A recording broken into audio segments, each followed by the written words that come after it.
Assalomu alaykum ammalaringizga yana bir bor. Bugun 6-dekabr 25-yil. 8 ta quroq komplektlarimiz tayyor bo'ldi. Mana ko'rishlaringiz mumkin, shaxmat qilib, igna urilgan. Girdilariga parparakchasi qilingan. Qalin paxtasi solingan. Mana bemalol tikilishlarini ko'rib, o'zlaringiz baho beringlar.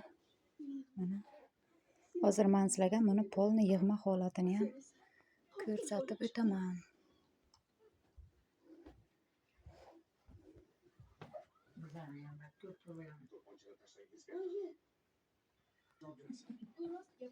Mana yig'ma holatlarini ham ko'rib o'zlaringiz baho beringlar. 2x60 razmerdagi 8 ta ko'rpachalarimiz tayyor bo'ldi. Kimga yostiqlari bilan kerak bo'lsa komplektlar bemalol murojaat qilsalaringiz, yostiqlari bilan ham komplekt chiqarib beraman. Telefon raqamimni videoni ustiga qoldiraman. Bemalol telefon qilib zakaz qilishlaringiz mumkin. Har xil nusxasidan, har xil ranglaridan chiqarib beraman.